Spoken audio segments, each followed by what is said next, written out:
Hello everyone and welcome to my channel. If you haven't stopped in before, my name is Teddy, and today I'm going to be working on a Briggs & Stratton EXL 8000 generator. The owner of the generator informed me that when he went to put the generator in storage, he forgot to turn off the gas. After a freak November windstorm and losing power, the owner quickly realized that his generator no longer turned over and would not start. These are the only two clues that I have to why it won't run. After sitting, there could be a number of reasons why an engine won't turn over, anywhere from a mechanical issue, a valve contact piston, timing chain issues if it's a four-stroke, a number of different things. If I remember right, it was below freezing when I was filming this, so I'm going to take a second and toss on my Milwaukee gloves for you. This particular generator is a single-cylinder engine, and it's slightly canted to its side, maybe 15 degrees, probably to make spark plug access a little bit easier, or to just make it more compact. I don't really know. You can see I have some long handle 90-degree pliers that I use to pop the spark plug wire off with. You have to be gentle pulling it off, you don't want to rip or tear it.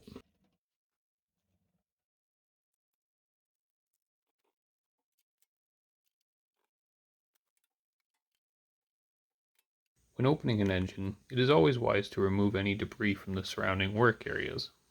This can be done with either compressed air or parts cleaner, depending on what you have on hand.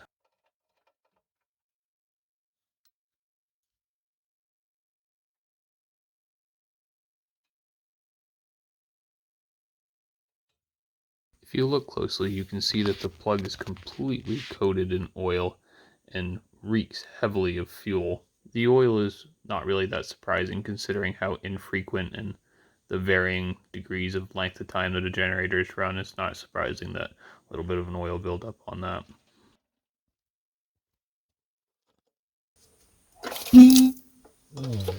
With the plug removed, the engine now turns over. A near cylinder is full of gasoline evacuated itself from the spark plug hole as I turned it over. Yes, the crankcase is nearly as full of gasoline. I did not find a dipstick on my initial inspection. However, the oil is not overflowing out the fill tube, so it's not that full. At this point, the easiest way to remove the remaining fuel from the cylinder is just to continue to pull the engine over.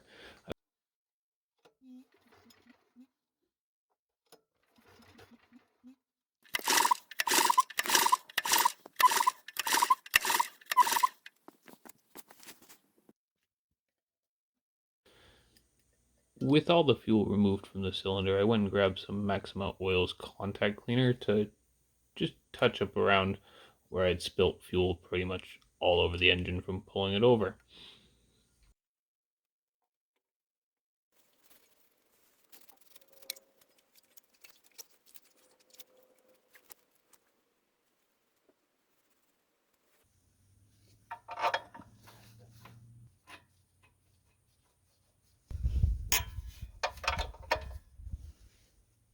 I like to screw spark plugs in by hand to start with, or at least as far as I can get them in.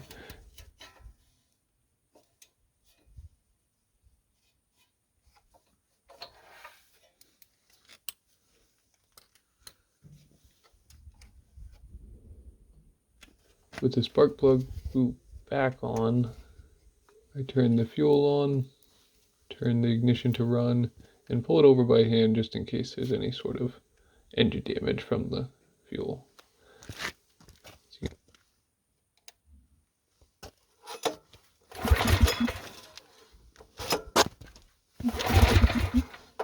can see it's almost ready to fire up after a couple pulls. I remember the choke when it's 30 degrees, it fires right up. A little bit of cloud of white smoke. Quickly.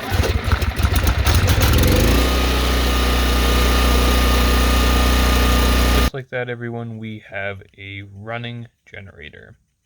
There doesn't appear to be any sort of abnormal engine noises, and once the smoke cleared up, there really doesn't seem to be any sort of problem. I'm going to do an oil change once I stop filming here, just to be sure that there's not a ton of fuel sitting in the crankcase. If you haven't already, take a chance to like and subscribe to my page. If you want more information on what ReadSpeed is about, you can check out readspeedllc.com. The link will be in the description.